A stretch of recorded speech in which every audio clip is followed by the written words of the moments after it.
Apakah teman-teman sudah mengetahui apa yang dimaksud dengan IPE? Interpersonal Education merupakan suatu proses pembelajaran yang melibatkan pelatihan secara kolaboratif di bidang profesi kesehatan lainnya.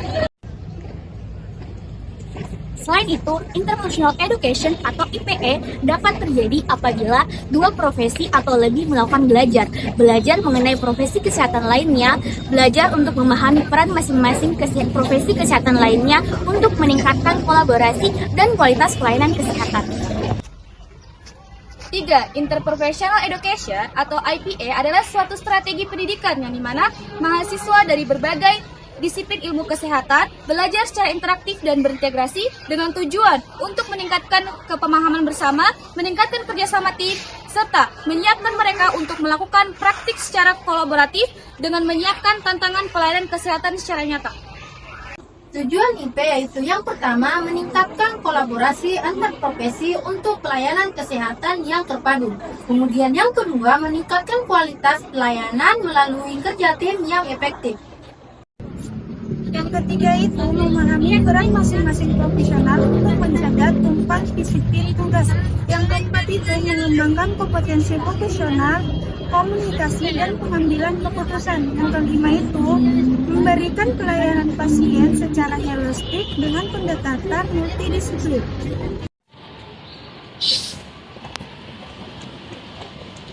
Manfaat IPE yang pertama, meningkatkan praktik yang dapat meningkatkan pelayanan dan membuat hasil yang positif dalam melayani klien. Yang kedua, meningkatkan pemahaman tentang pengetahuan dan keterampilan yang memerlukan kerja secara kolaborasi. Kolaborasi yang baik akan menghasilkan pelayanan yang komprehensif dan terintegrasi. Interprofessional Education atau IPE tidak hanya memberikan manfaat bagi pasien, tetapi juga meningkatkan kepuasan tenaga kesehatan, kolaborasi antar profesi, memungkinkan optimalisasi peran masing-masing dalam pengambilan keputusan terkait pengobatan dan perawatan. 4. Membantu membangun kesiapan mahasiswa profesional kesehatan untuk meningkatkan komunikasi, memperkuat kerja tim, mengklarifikasi peran dan tanggung jawab profesi, dan memperhatikan nilai-nilai dalam pengambilan keputusan etis. Pentingnya IPE dalam dunia kesehatan. Yang pertama, meningkatkan kerjasama tim antar profesi. Yang kedua, mendukung pengambilan keputusan klinis yang tepat. Yang ketiga, meningkatkan keselamatan dan kualitas pelayanan kesehatan. Keempat, meningkatkan kepuasan dan efektivitas kerja tenaga kesehatan. Dan yang kelima, menjawab tantangan pelayanan kesehatan yang kompleks. Metode pembelajaran Interprofessional Education atau IPE itu ada 4. Yang pertama itu pembelajaran kuliah bersama secara luring dan daring. Yang kedua itu ada diskusi kasus kelompok. Yang ketiga ada field trip, dan terakhir ada presentasi kasus kelompok. Jadi berikutnya kita akan melihat contoh penerapan interpersonal education. Dalam hal ini, penerapan masing-masing profesi kesehatan yang terdiri dari jurusan perawat, teknologi laboratorium klinis, bidan, dan jurusan gizi.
Di sini kehamilannya sudah masuk di 36 minggu. Di sini TFU-nya itu 34 cm.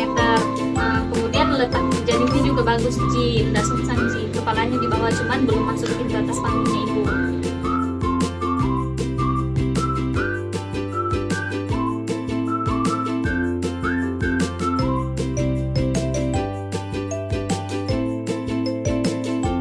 Ibu, dari hasil pengukuran nilai Ibu itu hasilnya 24 cm.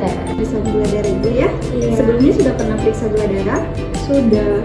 Terakhir berapa Ibu? Terakhir itu 126. Saya mulai ya.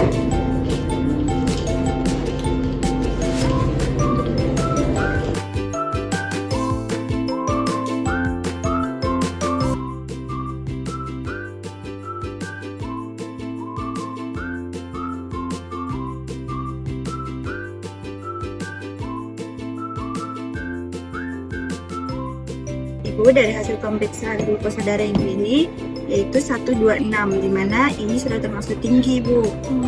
Iya.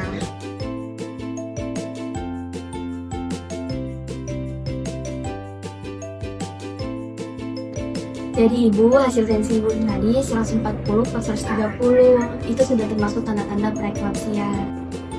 Jadi Ibu, di sini kan Ibu itu mengalami preeklamsia ditandai dengan tekanan darahnya Ibu itu tinggi. Kemudian Ibu kan sering lelah. Nah, itu salah satu tanda-tanda Ibu mengalami preeklamsia. Kemudian nanti di sini Ibu akan dikasih obat untuk penurunan tekanan darahnya ya. Kemudian Ibu juga rajin-rajin untuk konseling ulang di fasilitas kesehatan.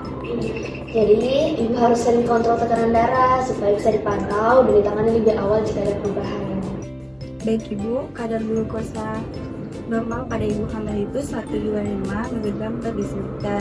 Namun tadi hasil pemeriksaan yang saya periksa, glukosa darah ibu itu 126, itu sudah termasuk tinggi. Ibu sebelumnya tadi kita sempat bilang kita tak pernah kadar glukosa kita tinggi. Iya. Jadi Ibu sebenarnya kalau orang hamil itu bisa tiba-tiba melonjak kadar glukosanya. Biasanya itu kalau keadaan medisnya namanya diabetes gestasional. Itu memang pada saat hamil kita bisa tiba-tiba kena diabetes dan itu penyebabnya karena pola makan yang melonjak. Nah itu juga faktornya harus diperhatikan adalah pola makan supaya ketika bayinya lahir insya Allah tidak terkena DM karena DM kan faktor genetik. Ibu Untuk contoh makanannya bisa Ibu makan nasi merah, sayur bening, dan jahe rebus. Untuk selingannya bisa makan buah pepaya atau apel. Kalau makanan siangnya itu Ibu bisa makan hanya ikan kukus dan sayur. Untuk makan malamnya Ibu bisa makan sup ayam sayur dan minum air secukupnya. Bisa Ibu minum teh tawar dan susu rendah lemak. Jadi Ibu usahakan makan 2 atau 3 kali sehari. Iya.